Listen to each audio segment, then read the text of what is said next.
All right, welcome back, everybody. Thirsty Thursday number 7. This week we're talking truck company operations. We've got a little technical difficulty going on right now with Bobby down below and Arthur Ashley, who is going to be joining us from Kentucky.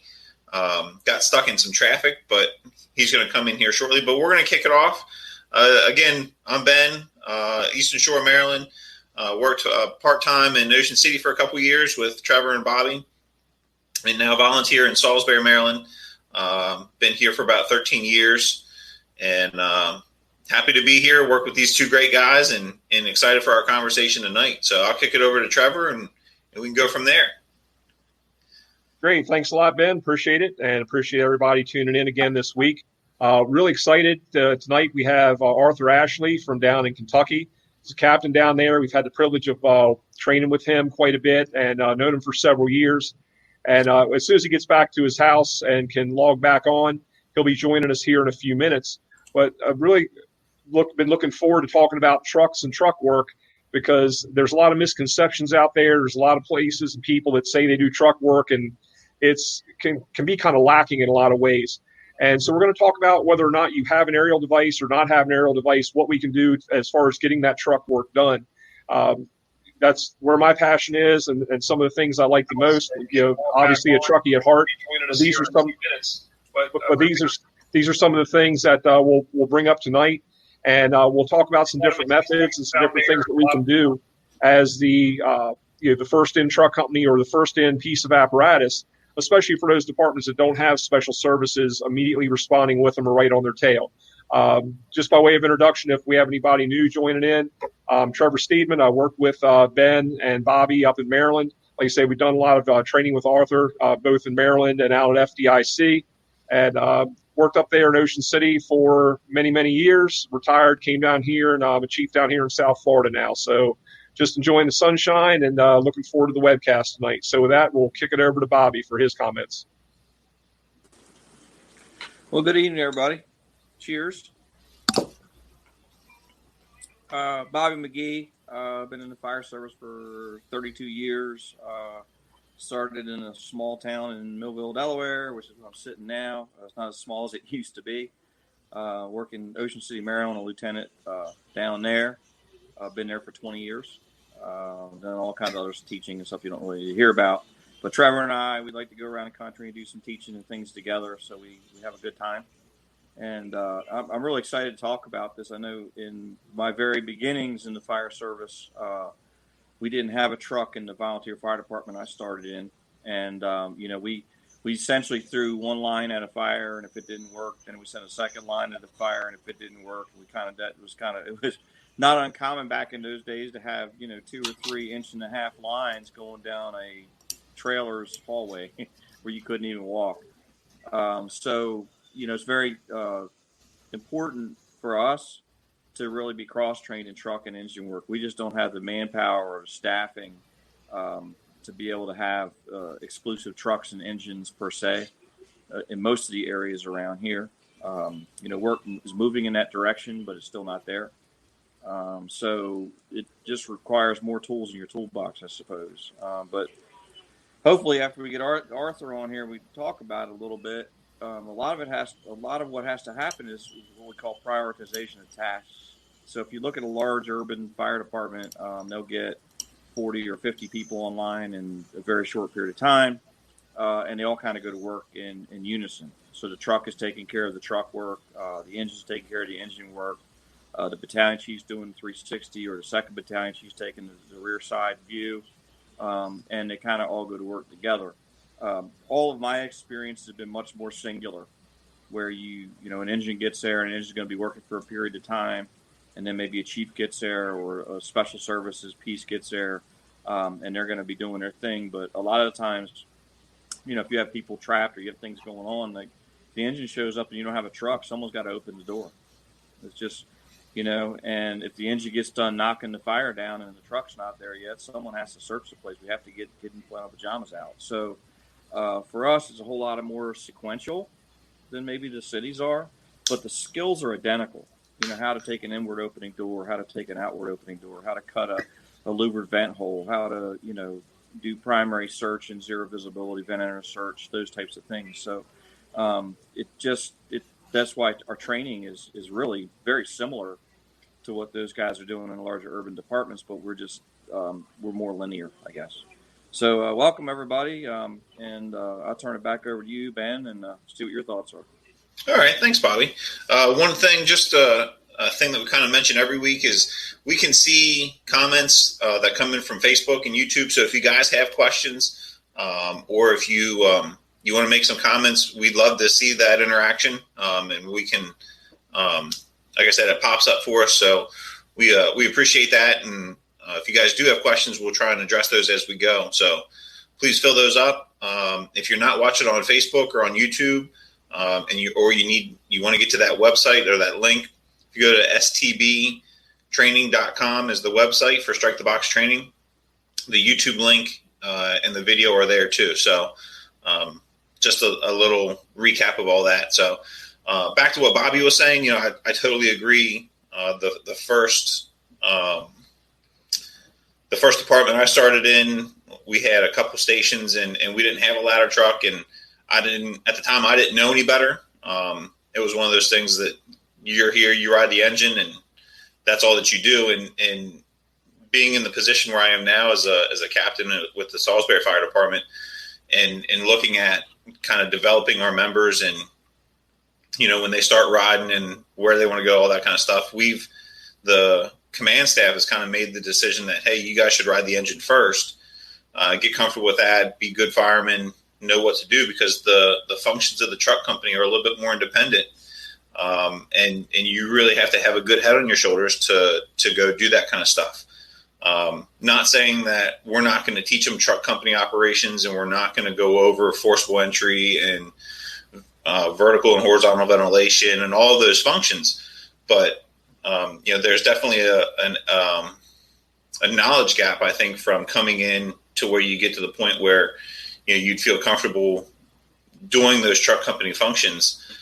So it's definitely something that we see, and that we try to provide a little bit more education before we put them out on the ladder truck, staffing that. So, but yeah, I mean, you got to absolutely have, like Bobby said, you pull up and you're on the engine. Somebody's got to open the door. I know we had a fire a couple years ago. The first engine arrived.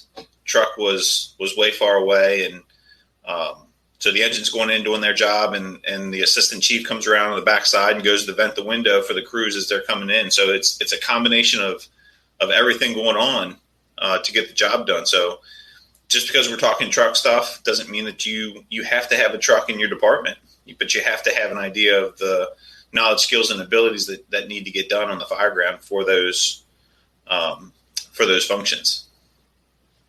Yep, Ben, I would agree with you wholeheartedly, and I'm going to get on my soapbox here just for a little bit.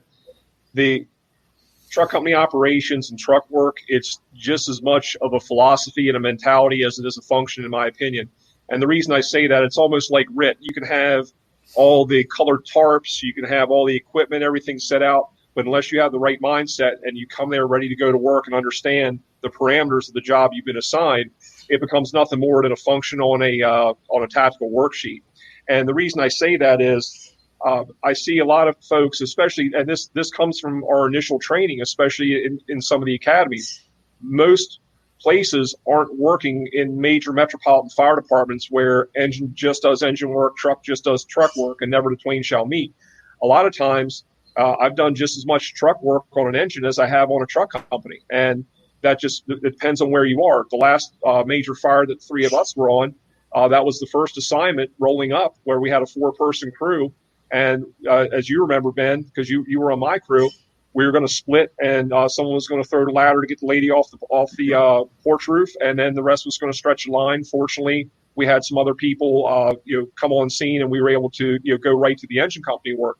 But nevertheless, I want to look at how is our apparatus set up? Even if we don't have an aerial device in our department, is that first engine capable of doing truck work? And Bobby, I know that we've trained to this a lot in Ocean City. A lot of departments train to this as well, where part of the mentality of that engine chauffeur is once that line gets set, they're throwing the first ladder, because anytime a firefighter is operating above grade level, we need to make sure that we have a means of egress versus having to rush a ladder to somebody in a hurry. We should be throwing ladders, thinking about VES, and we'll talk about ladder selection and placement here in a few minutes.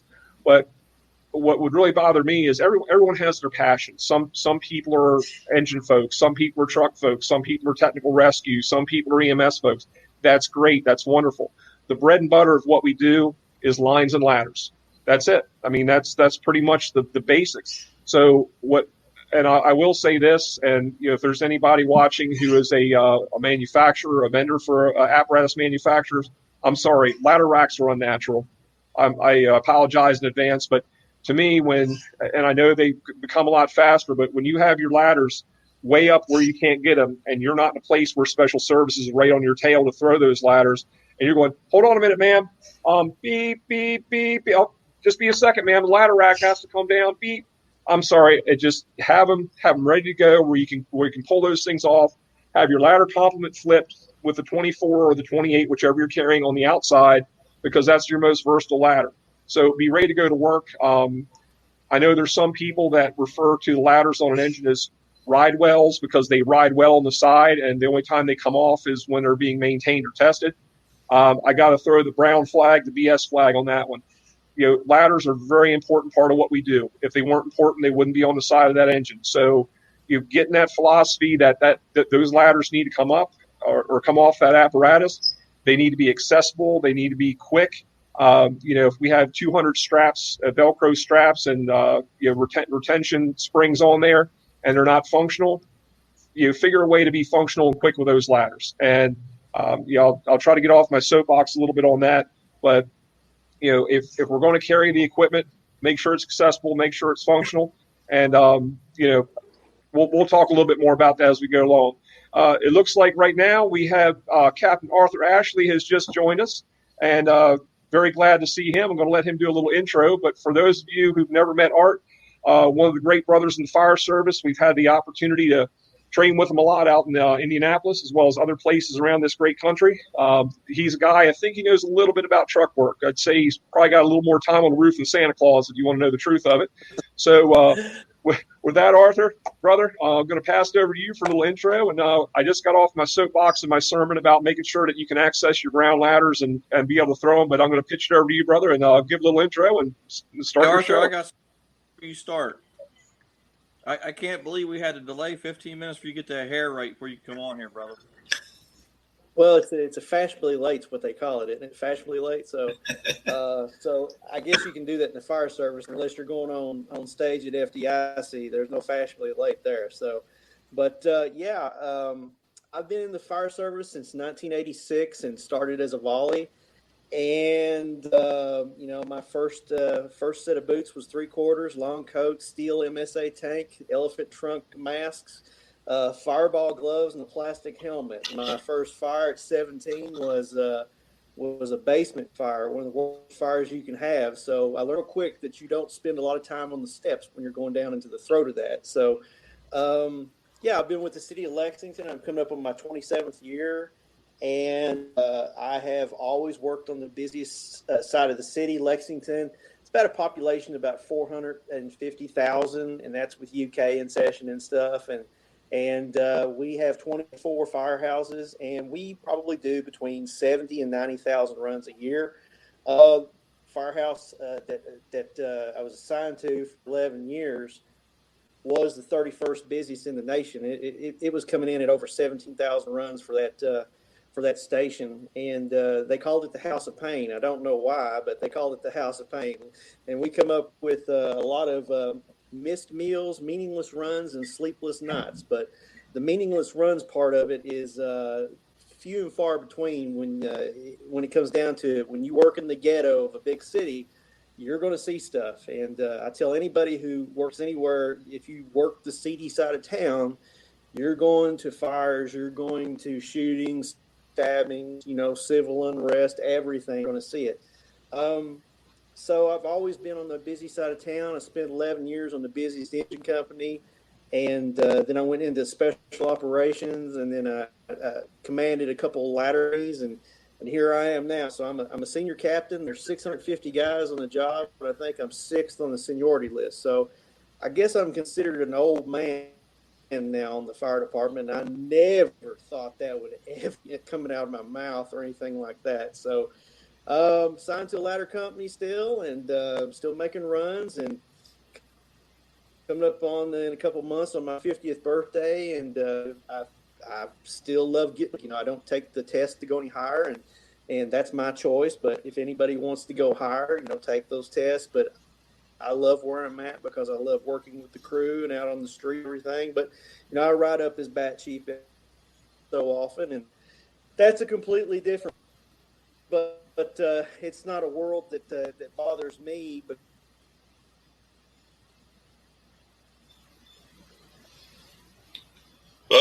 stuff pretty well. So.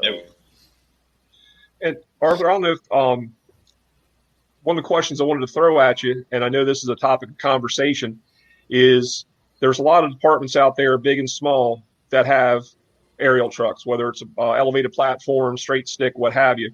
And we talk a lot about there being a difference between having a truck and actually doing truck work. So would you mind taking a minute and just kind of talk about your philosophy on those 2 points?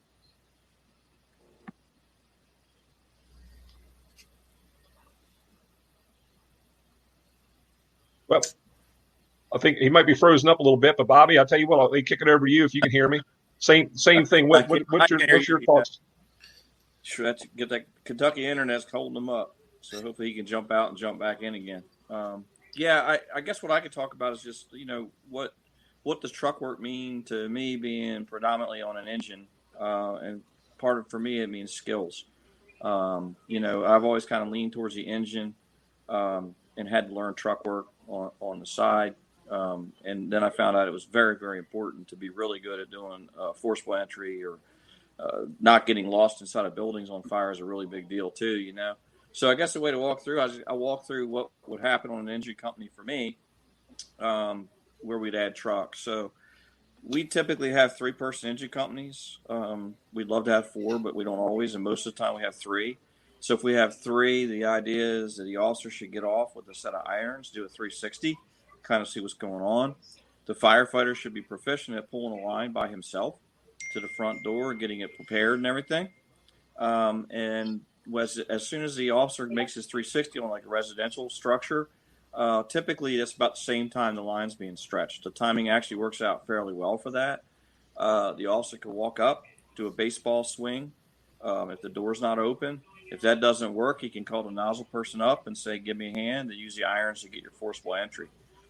Typically what I always try to do is I always try to take the irons and at least tuck them inside the non-hinged side of the door inside of the building, because other people tend to come without tools and steal them. And then as the line stretches in and advances, as a second person on the line as an officer, you start to peel off and just check rooms as you go closest to the fire. Hey, Arthur. He's still kind of locked up. So check the rooms closest to there.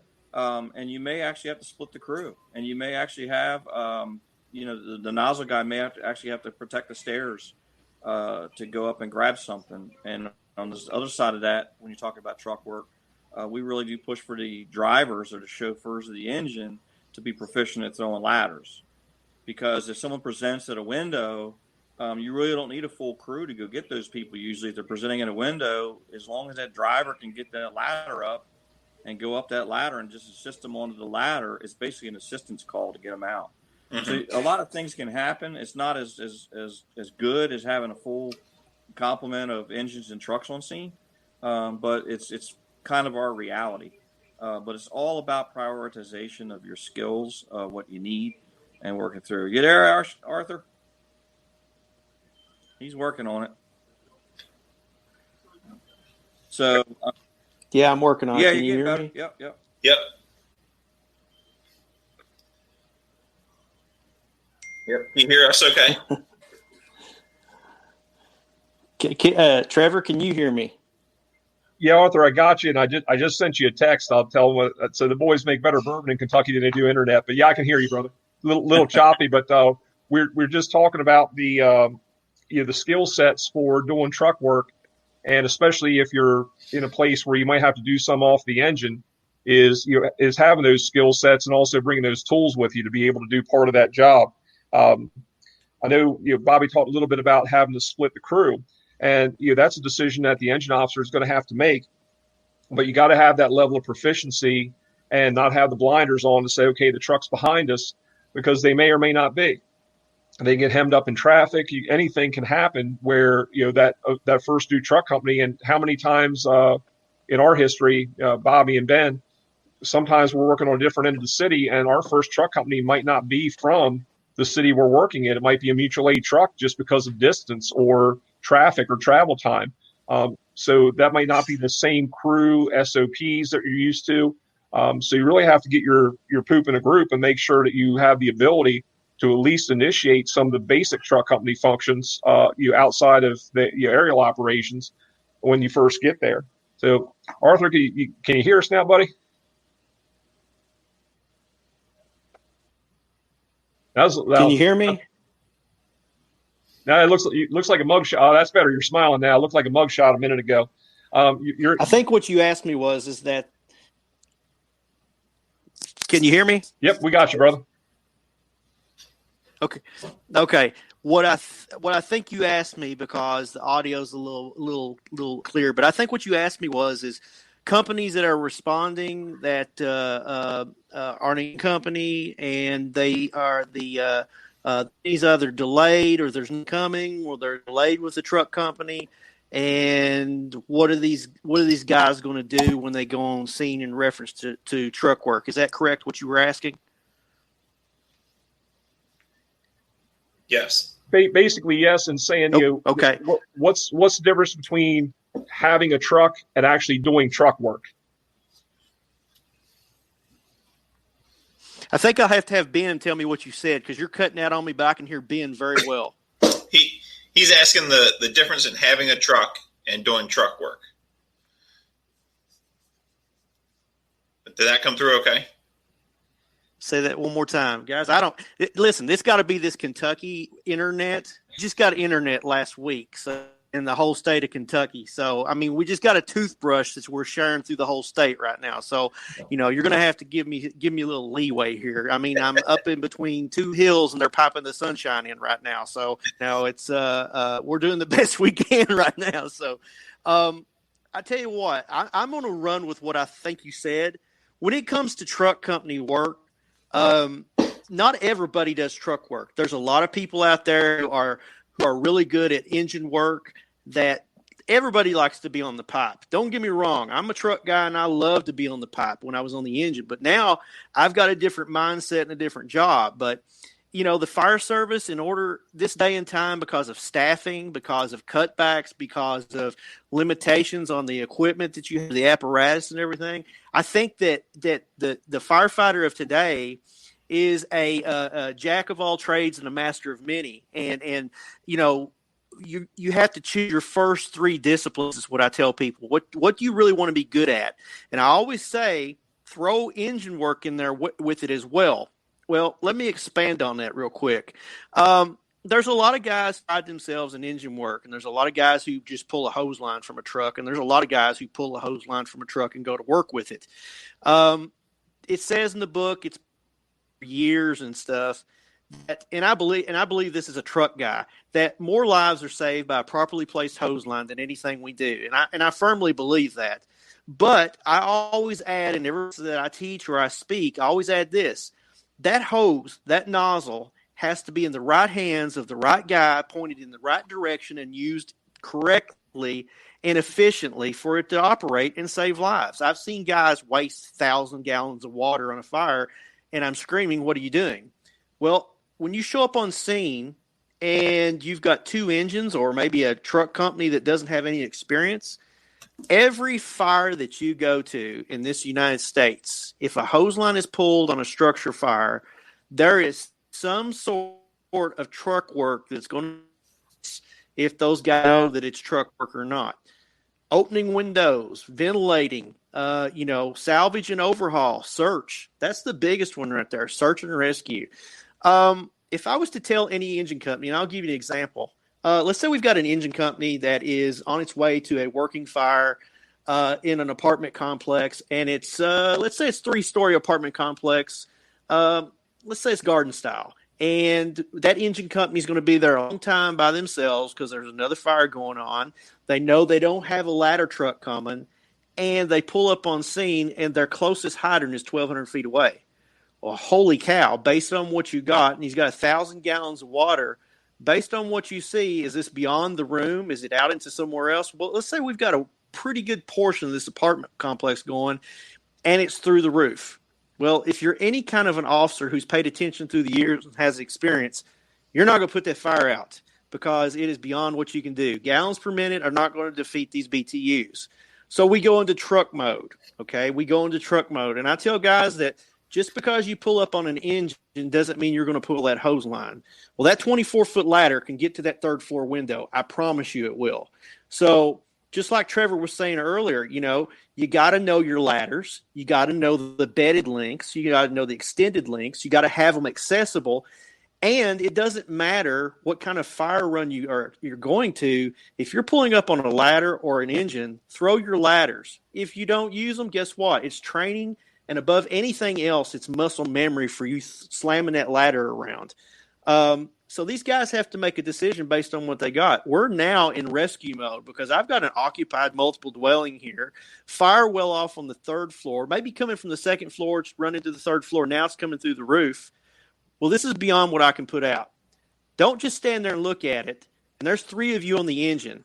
At least 3 of you can start rescues.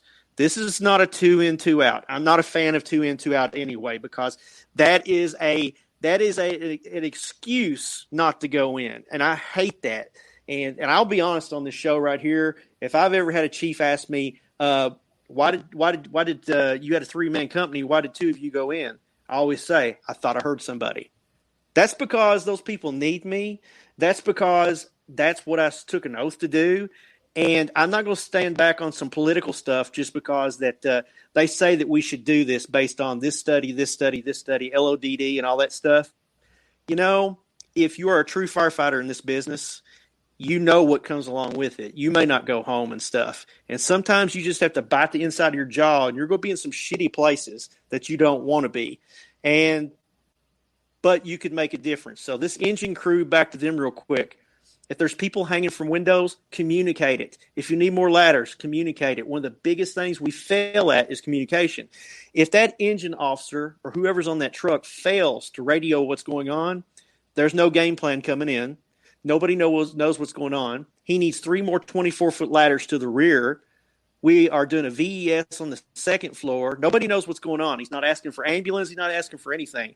He's going to have to take the time to communicate. Don't hog the radio. Say it with plain English. Say what you need and what you're doing and go to work. My biggest thing that I tell guys that these engine companies that are going in without ladders and going in without truck companies and things like that, or one's delayed or it's a mutual aid, you're going to have to think truck work sometimes because will come first. Always going to save them with a line. It's going to be a ladder or you taking a window and getting into them. And if a mother or if somebody's telling you where somebody's at, by all means, listen to them. Don't sit there and try to figure out what you're going to do. Your game plan should be made in your head, sitting at the kitchen table at the firehouse for this type of incident, because if you're any firefighter, you will go through your head for every type of scenario you can think of, and you've at least got the first 5 to 10 minutes of it, what you're going to do, what you're going to say, how you're going to do it. I think between all of us here in this webcast here, I think all of us would agree with that. I know, Ben, I don't know you. I don't think I've ever met you, have I, Ben? No, but I've heard your name. But those 2 other guys right there, I know those 2 other guys right there have played scenarios in their head. That way that they're ready when they get there. This is not a Keystone Cop operation. This is an operation where we go up, we get off the truck, and it's organized chaos. But it's beautiful. Nothing goes perfect. But if you at least make the effort to save somebody or rescue somebody, you've got my respect. If you stand at the truck and you don't know what to do, because I'll end it with this. Time is is a possibility, okay? It is also an opportunity. Time is an opportunity. If you don't take that opportunity, you're going to lose time. And time is ticking away with people trapped inside, unconscious or whatever, needing you. It's like Ray McCormick said in his big speech at FDIC, you have a 50-50 shot of getting these people. And what that comes from is either you do it or you don't. You're the cavalry. So you can't stand at the truck. You're going to be put in places. If you truly wanted the job, you're going to have the worst fire in your 20, 25 years sometime in your career. And you're going to have to make decisions. And time is opportunity on VES, on search. I don't know how many times I try to tell guys, when you go in as a truck company, because we're straight trucks in Lexington, no pump, no tank or anything. I don't touch hose. If I touch hose, I break out in hives. I have to take Benadryl and all that stuff. Plus, Dusty Dimes from Kansas City Fire says they dip it in dog shit. So I really don't want to touch it. So, but the thing about it is that a truck company really needs to grab that hose. And I tell you right now, my guys on my truck know that I will have their ass if they stepped over a kink line. Kinks kill firefighters, takes gallons per minute away. The other time we touch hose is going up steps because I got to get that engine company out of my way so I can start my search and just help them make the push. So I don't go straight in and start searching, blah, blah. I try to move as fast as I can on a structure with no fire showing, but it's heavy smoke throughout. I try to find the fire and work my way back. Even with fire showing, I'm going to the body of fire. The reason for that is because the people who are closest to the fire need me before the guy who was in the room that I came into. They need me quicker because radiated heat, all that stuff, they're going to die first. I need to get to them first and work my way back out. So these engine guys, I think it's great that Aaron Fields is a friend of mine. There's a lot of guys out there doing a lot of good stuff. And the engine companies across the United States are starting to become more streamlined. We're paying attention to getting these lines off the truck and getting into operation. But don't just think about the hose lines being streamlined. Think about truck work. You can't start an attack unless you force the door. That is that you are center stage. There is no other place on the job that you are center stage. And what I mean by that is when you go to the door, and I remember my first door forcing it with my officer in Lexington, I was nervous as hell. Because I've got all these guys standing behind me. And what are they waiting on me to do? Get up so we can go to work. Were they mouthing at me? Absolutely. Did it make me nervous? Hell yes. It doesn't make me nervous anymore because I'm at a point now where I tell guys, shut up, let them work. But you can't go to work unless you open that door. You're on center stage, and you better bring your best performance because everybody's watching, including the video, because you'll be on YouTube quicker than the drop of a hat. And so just the basics. If you remember the basics, you will be a firefighter if you remember the basics because they can get you out of trouble. But I will say this, and I'll turn it back over to whoever. Everything in this day and time is muscle memory and practice. Muscle memory and practice. I know none of us here could eat times we put an SCBA on. I know all of us here could close our eyes and tell each part of that SCBA, put it on, everything about it. Because why? It's muscle memory. I stepped to the front of the truck, put my air pack on the truck.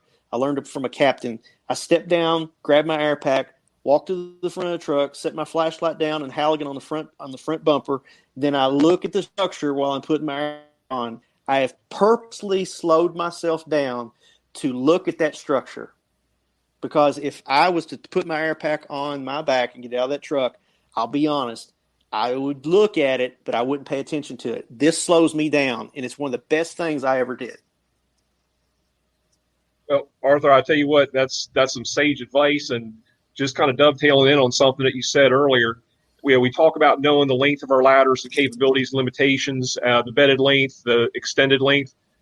So a lot of people, they just kind of remember what they did at the academy, and everything that we do on the training ground, sometimes we reinforce some really bad habits because, I know a lot of state academies, and I'm not poking anybody in the eye, but when we go, okay, engine company, you go in with your 16 guys, and okay, who's up next on the truck? And everything is very manipulated, and we get a very, very false sense because we're trying to teach people that it's a coordinated effort between the engine and the truck with ventilation. We get that. We understand it. But there's times when we go, oh, crap, I'm on the engine. Now I got to do truck work, or I'm on the truck. And like Arthur said, there's no excuse to pass a kink on a hose line. We have to collectively work together. And I put it up here on the screen over in the comments. How many of our folks know that, and we talk about the click method. Every time that we click that extension ladder, what are we gaining? Are we going 14, 28, 42, 56, 70, 84? If I go ahead and do 5 clicks, I'm roughly at about 6 feet. Is that important for me to know? Absolutely. Is it important? And I've never once in my career, and you all tell me if it's different, I've never had the ladder police come out with a protractor and make sure my ladder was at 75.5 degrees. Make sure we understand what an optimum climbing angle is. We know what a little stick figure on the side on that sticker says. But we might have to put that ladder on top of a hedgerow or the hood of a car or anything to get the job done. And I love it when people throw ladders, but are you throwing them correctly? Is it meant so that we can get in the window and back out? Is it meant to access a roof or get out? But knowing the capabilities and limitations of that ladder, like Arthur said, that 24, can it get to the 3rd floor? Yes. If you have a different configuration in your community, just like stretching lines, you look like a smacked ass when you stretch short. And it's a game of inches. You stretch 1 foot short, that's a huge difference from getting in a room or not getting in a room. You throw a ladder 1 foot short, and we had one of our friends, Bobby and Ben, who they threw a ladder short because the second string or the guys who didn't throw ladders on a regular basis and didn't realize they needed a 35, they threw a 24 to a window, and you had to have a very adept firefighter crawl out. Unfortunately, he made out okay, a little bit of an injury, but nevertheless, going back to that, you look at things like the click method. Are we training not only to success, are we training to failure? We don't do this in the academy enough where, like my folks, I'll throw a broken halyard drill in a heartbeat and say, okay, your rope just broke. That lady's still up in the window, go get her. And they have to figure it out, and they become very adept at improvising, adapting, and overcoming. Just because things don't go by the playbook doesn't mean that you can quit or say, oh, well, the truck will get that. So I think there's some very important stuff. But Bobby, could you talk for a minute about, I know because you're real heavy into training like everybody else, but what are some of the things that you've been able to do as far as trying to impress some of the ladder work and how it incorporates in with that first in engine company as well? Well, I mean, first I want to speak a little bit about, Arthur talked about, visualization is a huge deal. All of us are going on 90% EMS runs. It's just kind of the way, the nature of the business nowadays. And every single EMS run is fire training. How would I stretch? How would I get a ladder in that courtyard? What would I do with that door? Holy cow, look at that door. Look at the locks on that one. Those types of things. So, when you're talking about that's part of your visualizations. When you go out to the store to buy dinner, look at that store. Man, if this storeroom's off, what are we going to do? What are we going to do as a truck? What are we going to do as an engine? I mean, I think, it's actually my wife goes crazy because I'm looking for fire exits and stuff like that in the hotels. It's like, good Lord. Oh, I get the same thing. So, but yeah, but what I do is, and Trevor, you know me well, I have to have things worked out in my head. And then I don't admit to it, but yes, I do. Yeah. So, when I look at ladders, I don't do truck work as much definitely not as much as Arthur does. So I kind of got to look, okay, second floor window is 10 feet plus whatever's at the bottom of the other sill. Third floor window is 20 feet plus whatever's at the bottom of the first floor sill. It's just the way I remember it. 1 click is a foot. Yes, it's not quite a foot, but I don't care. It's good enough for me. It gets me close enough. It's no perfect angle. But that's Delaware math. There is nothing that can teach you ladders but throwing ladders. If you want to do a high section throw, you're going to have to practice it day after day after day after day after day, or you're going to be no good at it. It's just, if you want to go in between cars and spike a ladder on concrete and get to where you need to get and know how many clicks it's going to take to get there, there's no book, there's no video, there's no YouTube, there's nothing out there that's going to change what you do by physically actually doing it. I know I've always thrown it off because I'm always coming off of an engine, so I'm always putting that ladder on my right shoulder and going towards the butt end of it. And I realized our ladder trucks actually have them flip the other direction. And so I put one on my left shoulder, and it's like I started all over again. It was something I was so used to always doing on my right-hand side. I felt like I could barely hold the ladder up on my left hand, and I'm left-handed. So I think it's got a whole lot to do with just reps and reps. I mean, when you get to the firehouse, man, every day do something productive. You know, we all know how much downtime we got. When you're sitting around, nothing's going on, there's nothing on TV, run out, throw some ladders. Just trick each other. Say, how are you going to get a ladder in there, bro? And have the problem solving happen, and then throw the ladder in there, how much line do we need to stretch to the back of this place? I don't know. Well, let's stretch one. Let's do our hose stretch estimation. Let's kind of get that right. So I did have one thing while we got you on here, Arthur, and I think we're all pretty much on the same mindset, but a lot of people are watching and kind of want to hear about this. And I think the biggest thing is, like, we're going to just use a single story, or let's do a 2-story house with heavy smoke showing and you show up. And what I really want to pick your brain about is, what is your mentality? What is your thought process, your attitude towards that particular call? So you're not doing the engine work. You're worried about the truck work.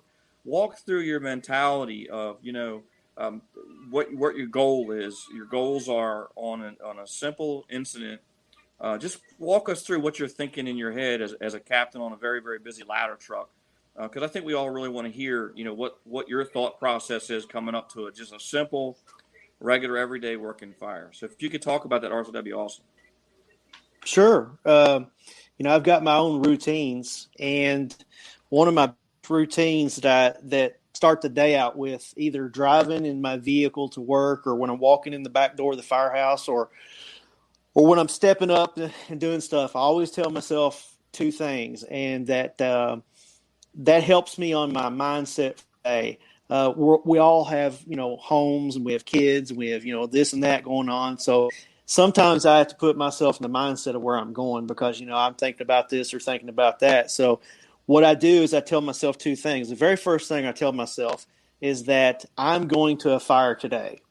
I'm going to a fire today. That way I'm not surprised. The second thing that I tell myself is that I'm going to find someone in a fire. I am going to find someone. And the reason I tell myself that is I make it a challenge to myself when I'm doing a search to move on that primary fast and methodical.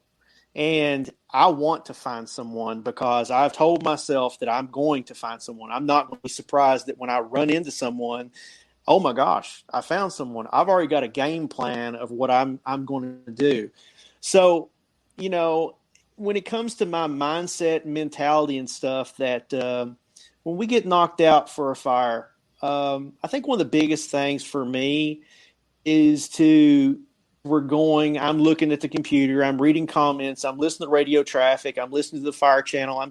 When you ride that front right seat, there's a lot going on more than just pushing the siren and blowing the air horn. And we all know that. And just taking in the information, based on whatever the information I'm getting, is kind of putting my mind into a certain game plan.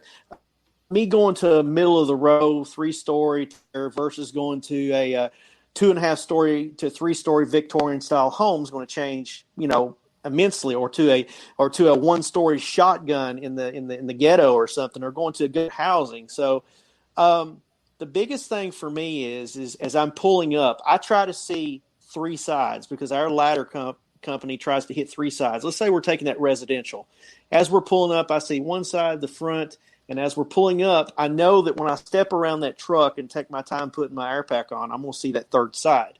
So talking about the 360, when we started pushing the 360 in the fire service, which we've talked about it for years, but now it's a big deal, especially with short staffing.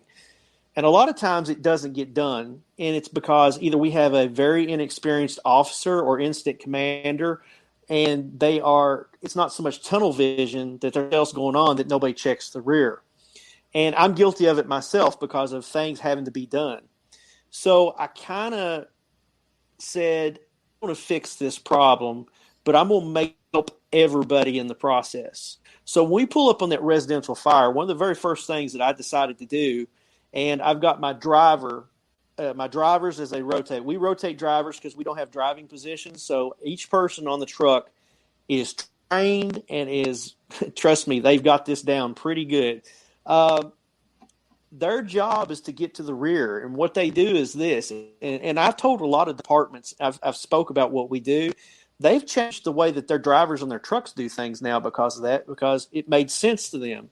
So as we're pulling up, my driver, he gets off the truck. If we're leaving the firehouse, day or night, he puts his bunker pants on if it comes as a working fire or a structure fire. And that's one less thing he has to put on at the scene. Behind his seat is a roll-up door on the cab. He's going to put his coat on. He's going to put his air pack on. He's going to put everything on, including his gloves. My guys, I require my guys along with me as we come off the truck to have our gloves on. We have our gloves on. That is my rule on the truck because you all have seen it just like I've seen it. We've seen guys be at the front door and it takes them forever to get their PPE on to go to work. Okay? So I've got guys that can put their mask on with their gloves on and fully covered in less than 15 seconds. And what's about that is we are not losing that opportunity of time. We are getting into these people. We're not sitting at the front door, wasting 2 minutes trying to unfold our gloves because they were wet from the last shift, trying to put them on, messing with our mask or anything like that. So that's key in knowing that. So that driver, he has his gloves on. He goes to the rear of the truck. He pulls a 28. I don't care if it's a 1-story, 2-story, or 3-story. He's pulling a 28-foot ladder. He's got a Halligan and he's got a hook that are mounted to the ladder. Okay, he takes off with the butt out in front of him, just like we carry it. And here's my rule. My rule is that the department chief cannot stop my guy from being the rear of the structure.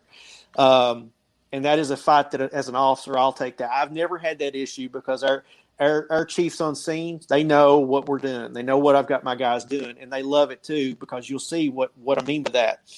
But it's kind of like the FDNY, the roof man. He cannot be deterred from making the roof at any time for any reason because his job is so important. That's how it kind of reads for us. So he's going to go to the rear. The very first thing he's going to do, he's going to throw his 28-foot ladder up onto the structure. Now, of course, if there's a rescue to be made, he's going to make it. But he doesn't throw that ladder in any particular place right now. The reason for that is we're just getting it up. That way we don't put it on the ground and have to pick it up again later. I can roll it wherever I need it now.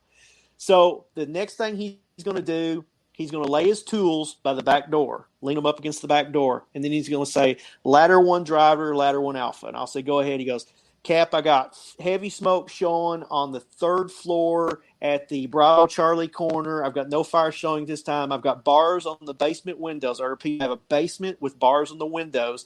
I'm going to start a search in the back door in just a moment. I'll advise. Who hears that? Every person responding on scene, the incident commander, the engine company, the second due engine company, the heavy rescue, the other ladder company that's coming. They're hearing this because a 360 has been done in the rear. Okay, so I put eyes in the rear and I put work in the rear. So what he's going to do now is he's going to take his Halligan residential door. He's going to baseball swing and he's the door open. He's going to pull it back closed, put his Halligan up against the side of the house there. He's going to put his mask on as fast as he can. He's going to open the door. He's going to hook the hook on the jamb. He's going to crawl to the end of that hook, keeping his foot on it. So there's a 6-foot hook with a 6-foot guy. That's 12 feet with 1.5 feet of reach maybe. So we're right at about 13 feet over, searching inside the back door. So he's going to tell me, or the incident commander, when he's made entry into the rear door. He doesn't find anyone, great. He comes back out. The biggest thing that he does, the most important thing he does, he closes the door back. We're not creating that flow path, that low pressure coming in and that high pressure coming out and that fire moving toward that door. So then what he's going to do, he's going to take that ladder, heavy smoke showing on the 3rd floor. He's pretty sure based on where it's at that it's in that corner bedroom or corner room, whatever that room is. He's going to raise that ladder based on wind conditions, and he's going to go up there and he's going to be very patient because he now becomes the outside vent man. He's now the outside vent man. He's waiting for that engine company to tell him to take that window. Or if the engine company we're running with is not used to saying that, or it's a new officer or an acting officer, or they just forgot, he's going to hear that hose line starting to work that part of the structure. He's going to start taking that window because it still has to have somewhere to go. So what if he has a rescue? He's going to make the rescue. What if the window is already self-ventilated and that's where it's at? He will take his ladder and he will either put it at a window for a secondary means of egress, or he will put it to the roof line for a secondary means of egress for that ladder company on the backside. So that's what my driver does. The mentality that you were asking for me is my biggest thing is getting in that structure and clearing that structure as fast as possible. And then I'll do whatever I have to do after that. If we are assigned to get to the roof, my guys, we're just going to look at it real quick. We're going to determine where to go and how to cut it. We cut holes very quick. We use West Coast style stuff and we use Midwest stuff. And it's a very quick cut and it's worked for us. But my biggest mindset is finding someone in that structure and having the ability to say primary search is clear on whatever floor we're on. That makes me happy to say that because nobody's in peril, you know. But if somebody needs to be rescued, I want it to be me or my crew find them. I want it to be us because I know that we're going to do everything we can to get somebody out of there. Let me throw one more thing in there because this is kind of a fire nugget as I'm thinking about it. If we do find someone second or third floor, let's go ahead and make that. And let's say it's an obese person, and if you've never pulled somebody to a window and transitioned them over a window, that is tough as hell, especially when you're tired. You are spent. The toughest transition is over that windowsill. Drop that window out and make a door. If you have a firefighter down or you have an obese victim, bring them straight out onto the ladder. In Lexington, we're big on knowing the lengths of our ladders and marrying them up and having 2 and 3 ladders beside each other working. It's more foot space. It's more place for rescuers. It's a place for a rescuer inside to come out and take a breather while another fresh body goes in. If you've got multiple children that be passed off, you got firemen coming up one side, grabbing a child, stepping over and coming down. It's like a conveyor belt. So we like to throw multiple ladders at a window. So we're not having to deal with the transition on that. We slide them straight out into the arms of the rescuers on the ladder. I really wish that Denver knew that, so we would never, ever know what the Denver drill was. I wish they would have taken sledges, knocked the facade of the brick off, and cut it and slid him out. And, you know, it always takes something bad in the fire service for us to change something. But that is my plan if we ever have an obese person. Or if I've got a limited amount of people there and we can't make it over the transition, let the saw work for you and drop it out and slide them out. There's nothing in the game book says you can't do that. So I'm always going against the game book sometimes because it's not about me. It's about the person who's paying my salary and expects me to come there and whatever John Eversole from Chicago Fire Department said, he expects an Olympic athlete to show up to do this, to do that, blah, blah, blah. That's exactly what they're paying for. Hey, Arthur, real quick, and there's some great nuggets you threw out there too. Talk to us a little bit about vent or search. I know that's always a big topic in the fire service, and there's the right way, the wrong way, and no way to do it sometimes. But there's a lot of people who talk about it, but then the practice that they put into play sometimes doesn't actually follow what they're supposed to be doing. So can you talk about the good, the bad, and the ugly of VES for us? Yeah.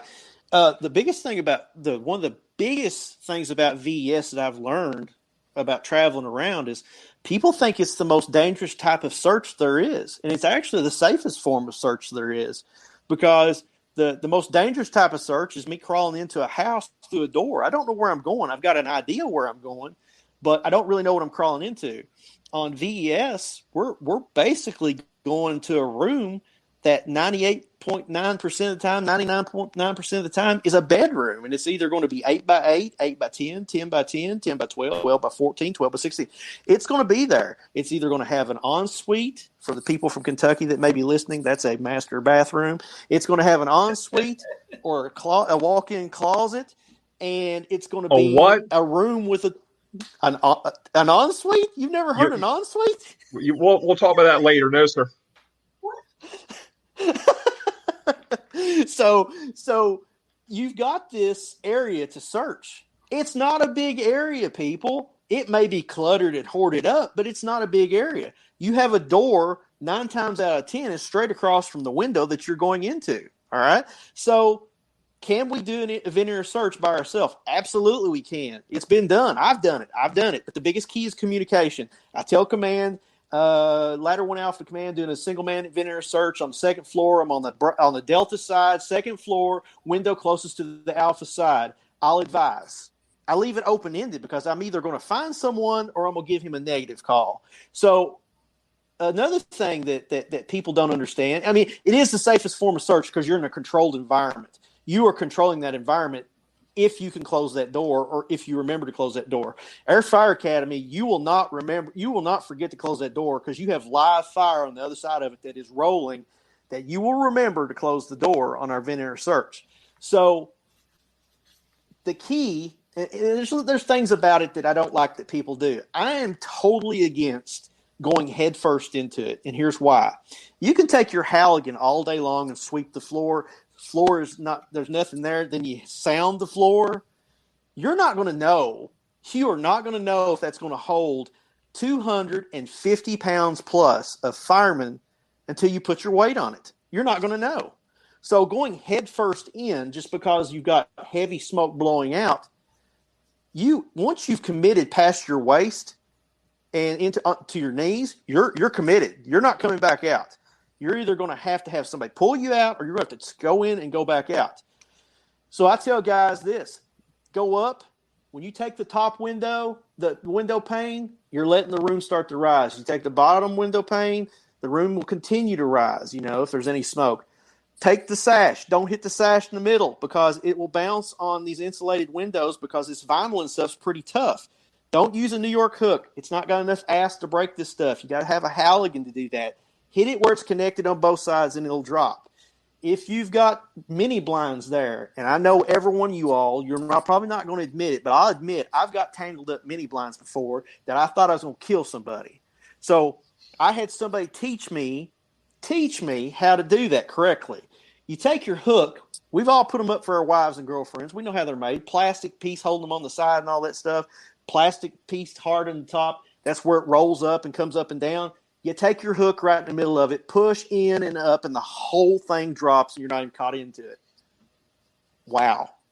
So the room is starting to rise. Let's say I've got heavy smoke. Doesn't matter.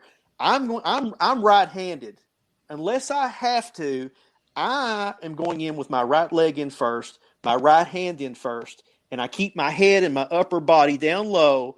Then I'm going to put my left leg over the windowsill, and I'm going to back in and low. Why do I do that? I have control of my body. I have control if something happens. I can pull myself back out that window. So I'm going to let myself down, touch the floor. I'm not a guy that uses a hook at the window. If you use a hook at the window to find it, that's great. I think it's great. If there's somebody at the window to talk to you, that's great. If there's somebody there's a tick telling you to go where, that's great. But today's time, a lot of places don't have the staffing for that because there's so much going on. But when you get to that door, before you ever close that door, or before you get to the door and find it's closed, open the door, feel of it first, back of your hand, open the door a little bit, then open it up if it's clear, hook your right foot on the door jamb, go in the hallway and sweep to the right. Come back in, hook your left foot onto the door jamb, sweep the floor out there, then come back in and close the door. Start your search. This search should be so fast it's not funny. If you're messing with beds, I missed a little girl in 1997. My partner came in the room, which he usually didn't do, and he found her on the bed. It turned out to be okay, but I beat myself up so bad. She was wrapped up in a comforter. I said, that will never happen again. That will never happen again. So the way I clear beds is now, I will take my leg and sweep underneath all the way around. Now, you got to remember, people slide Tupperware, totes, and all that stuff underneath there. A small child can slide in between a piece of that. You've got to check everything. They like to hide in those places. Once I've cleared that, I will go to the end of the bed. I will start pulling the comforter and all that stuff off. Then I'll pull the sheet. And if I go to pull the fitted sheet off, or I pull something, I feel tugging, that tells me they're on top of that sheet. That's either an animal or a person. I'm going to pull them to me if I can, or I'm going to go up and find them. If I pull all the sheets to me and I don't find anything, everything's pulled out on the floor in front of the bed. Then I do a X. I make an X on the bed, and I sweep it. How do guys know it's been cleared on our department? Everything's pulled to the end of the bed and piled up. Okay, afterwards. If you find a single, a twin, or a full bed, check for bunk beds above. You find a baby's bed or a crib, you got to remember, when you're in a fire, the heat can change 100 degrees for every foot going up. We're on the floor, and the victims are on the floor where it's the coolest. You find a crib, don't stand up and reach and grab a child and bring them up into that heat. Pull the crib to you. What's going to happen is everything's going to fall down into that corner, and you can put it on your legs, and you can feel in there because you don't have to get under the crib. Put it on your legs, feel in there. If you find a child, got to remember this. You find a child, don't get excited and take off. There could be twins. There could be a visiting child. There could be an animal in there. I'm a big animal lover. I'll grab animals all day long. And so once you've cleared that room, come back out the window, okay? That is the way to do it. There is no, it's not hard to do. I mean, but it's like anything in the fire service, and you guys know this. We could go teach something somewhere together, and we've made it as clear as mud to some people, but they still want to make it harder than it has to be. They want to overthink and second guess and stuff. No, go-ins, closets, everything gets, bathtubs, everything gets searched. The biggest thing is close that door. What if you can't close the door? Well, you're going to have to do a search quickly because your action of taking that window has created a reaction of fire, heat, products of combustion, and all that stuff coming that direction. I will bet my paycheck all day long it's headed that way because you've got low pressure coming in on the bottom of the window, drawn across the floor, high pressure from the smoke and everything, drawing into that room. And what does it want? Oxygen. It may light up above your head because the oxygen level may be just perfect, or outside that window. Just like Rick Van Zandt in Indianapolis, he caught so much hell for making entry into that room across that bed to find that woman. I think you guys remember that on Ben Inner Search. He took a beating from people.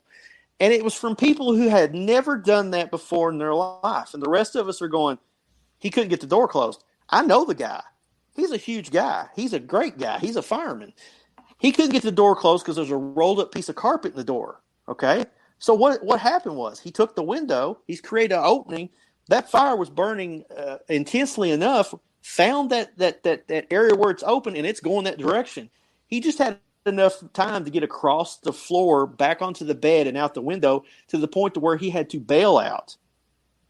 Things happen, people. This is a dangerous job. And if you don't forget it's dangerous, look on the inside of your helmet, your bunker pants, or your coat. It will say firefighting is an inherently dangerous occupation which may cause injury or death. If you thought it was a T-strip club, you need to go find another job because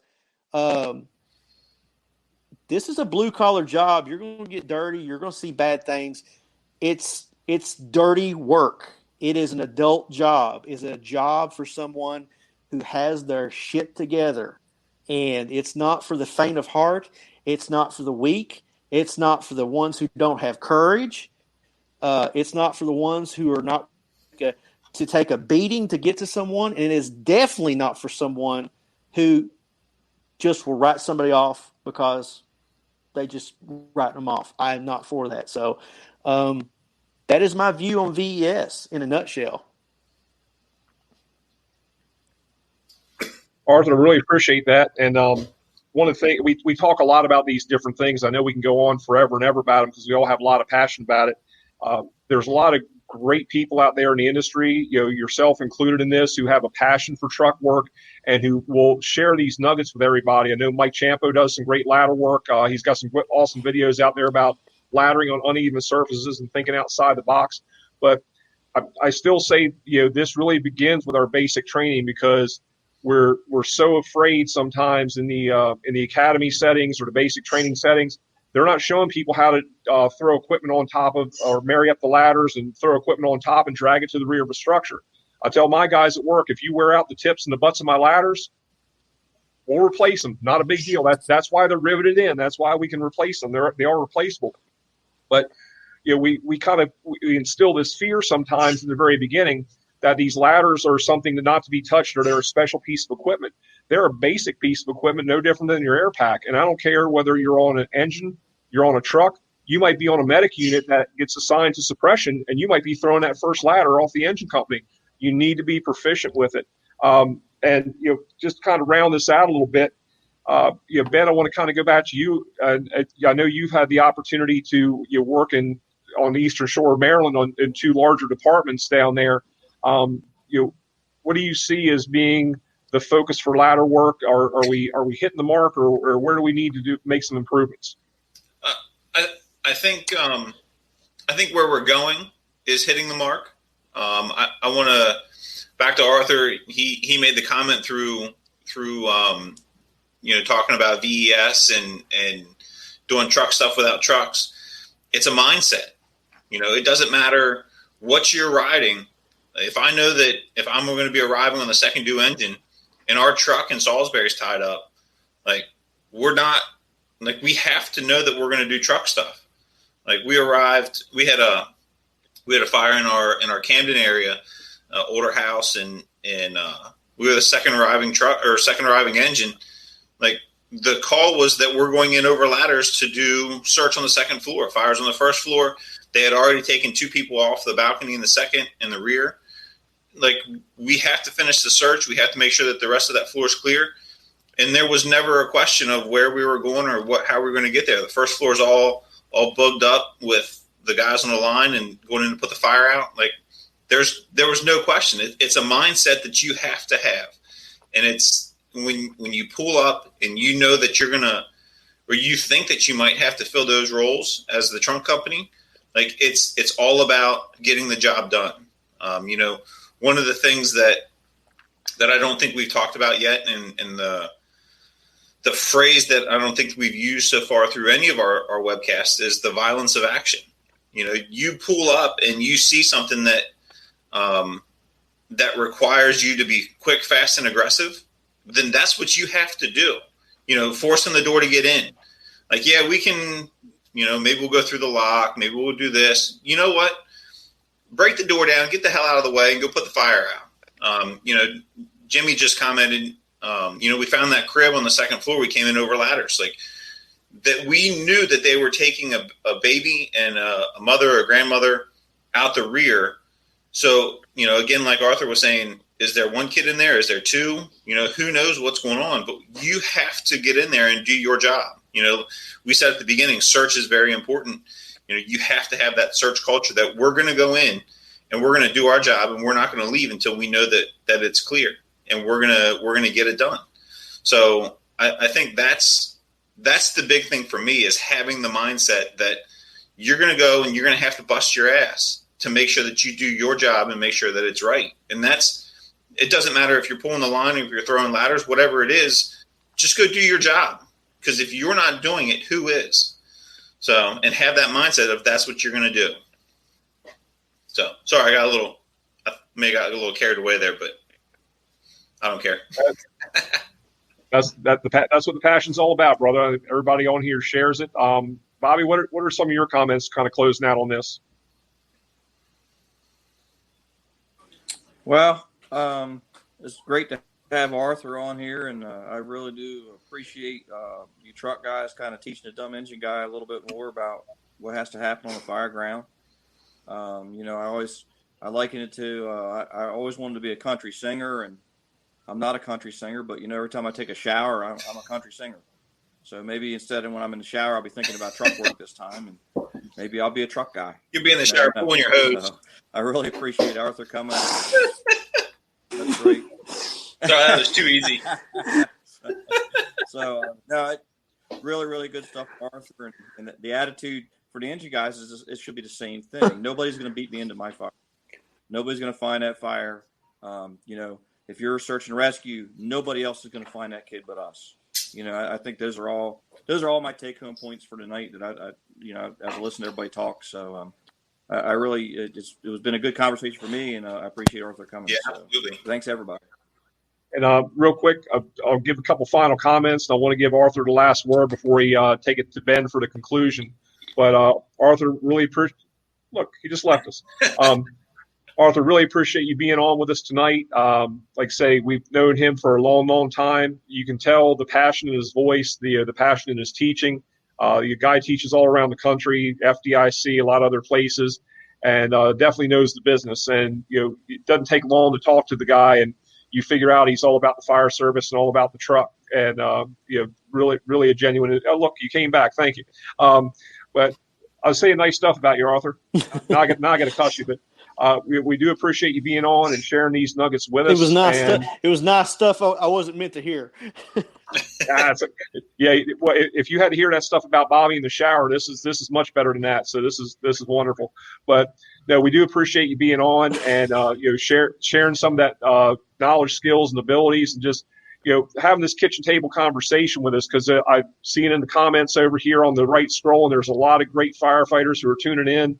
A lot of guys I've done some truck work with, and I know they have great voices too. But spreading this information, being able to get it out there, and I was saying, all the teachers or all the classes that you teach around the country, FDIC, all these places, it's about sharing this information and making us better at our trade, better at our craft.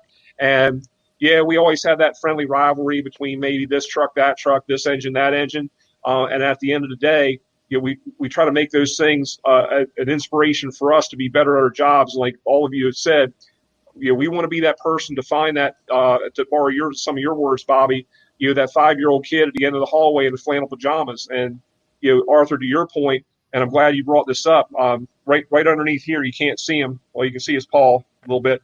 But if you can miss an animal, you can miss a kid. If you can miss a kid, you can miss an animal. And we've all had that one call where we remember where, oh man, I probably should have searched that better. I didn't think, but we don't let it happen again. And we pass that on to somebody else to make sure that we never miss that opportunity to go down that hallway and find that kid. And I know there's some people online tonight watching, same thing. Good brother of ours, excellent fireman, one of the people I have the most respect for in the fire service. He kept that obituary of that kid on his refrigerator for a long time and ate him up. And I know that wasn't his fault, but that's how much passion, that's how much he cared about not finding a kid. And, but I guarantee that he gave every possible effort and used that as a teaching point as an instructor. So, much love and respect for that kind of thing. Arthur, before I turn it over to you, just want to say thank you so much for coming on and sharing some of your experience with us. And as always, stay safe and keep on keeping on. So, brother, I'll turn it to you, and then we'll go to Ben for a conclusion.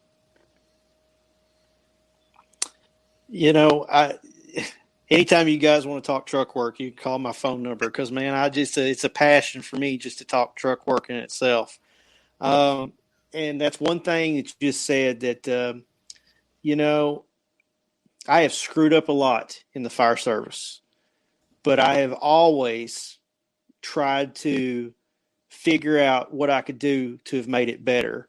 Missing that little girl, I said, I'll never do that again. And I changed the way I did things to do, change that. I'll give you another example. I had a ladder officer. He was a mentor of mine. I love this guy. I'd do anything for this guy. And part of my job when we were downtown was to hit the alleyway with a 28th ladder. And you know how we're taught to carry the butt in first, because we're going to slam that ladder down and raise it. Well, I was finding in alleyways that when I would take it in butt first, I was having a hard time of raising it because of service drops, overhangs, just different stuff. And I was either failing in getting the ladder up, or it was taking too long. One day he came around the alleyway and he saw me and he says, "Why is that ladder not up?" I said, "Boss, I got it." Got it up. And I said, I have absolutely let him down. And it bothered me so much that I changed the way I did things. So I teach now, and I've never seen anybody else teach it. I've never heard it called this or whatever, but I taught it in Maryland to some guys. They'd never thought about it, and they went away to some areas that had alleyways and stuff. And I call it tips to the alley. I never take butt of a ladder into an alleyway ever again, because when I take the tips in, I can shoot it underneath overhangs and service drops and stuff and use the other buildings versus, taking the butt in. So I've always tried to take a moment of failure or screwing up and look at it from every angle and figure out a way to do it better. Have I still failed? Of course, I'm human. But that's kind of one of the things I kind of prided myself in over the years, just as a firefighter too. I never gave up because I was wanting to be the best at the craft. I was wanting to be the best firefighter riding the back step. I was wanting to be the best lieutenant. I wanted to be the best captain. I wanted to be the best truck officer in the city. in the state or whatever. I wanted to go to those fires. I wanted the experience and stuff. And just passing on what is phenomenal. And I tell guys this, and I'll close with this. If there's young guys out there listening, and there's old guys in your fire department, 20 plus years, 25 years, 30 years, whatever, and they're getting ready to retire or they're getting ready to go off on retirement, move somewhere else, pull them into the firehouse, bend their ear, ask as much as you can, and pass that on, because once that experience and knowledge and street smarts and skills and tips and tricks and all that stuff, once it's gone out the door and you didn't ask about it, you'll never know it. There's things that I've figured out over the years that I'm sure other people have done it, but I didn't invent it, but I figured it out on my own, that I've passed on to other guys. It's made their job either a lot safer, a lot smarter, a lot easier. So bend those ears of those guys who have the experience. But when you're sitting at that firehouse table and you're smart enough to know this, from the first day you sat at that table, you should know this. You should know who to listen to and who not to listen to. If you've got a 25 guy who's repeated his first year 25 years, that's not the guy you want to bend his ear. If you've got a 25-year guy who has learned and this and that, and he's got a great, attitude, because those attitudes are contagious, that's the guy you want to follow, and that's the guy you want to ask questions, especially if he's honest. And what I mean by that is, don't follow a guy who gives you an answer just to be giving you an answer. Follow the guy who will look at you and say, I don't know, but let's find out. I don't know. Let's try that. I don't know. Let's see if we can do that. That's the guy you want to follow. So, guys, I appreciate you having me on here. This has been fun. All right, Ben, take us home. All right. Yeah, I'm fixing something else right here. All right, there we go. Sorry about that. Hey, thanks everybody again for joining in and watching. Cap, thanks for joining us from Lexington, even though, that whole Kentucky internet's a little slow. We sure do appreciate the bourbon and the whiskey. So thank you for coming. Absolutely. We'll definitely have to get you back on with us. Trevor, Bobby, it's always a great time having a chat with you guys. For everybody out there in the social media land, on the YouTube world, if you guys look across the bottom right now, there's our website, our Facebook, Twitter, Instagram, email, all of it. So if you want to reach out, you have questions, you have comments, whatever it is that you want to know or that you want to ask us, please, please, please reach out and let us know. Again, great conversation, great topic. I think, we really got a lot out of tonight. Thanks for everybody in the comments. And then the next couple of weeks, we got some great topics coming up. We're going to be talking, trying to work out a gentleman from Ketchikan, Alaska, to talk about short staffing, running the engines and trucks with less than what we would like. And then as we move into the summer, we're going to do some water rescue stuff too. So please continue to watch our social media, the Facebook and the website, as we update and as we move forward. So thank you guys. Be safe, stay well, and we'll see you in 2 weeks.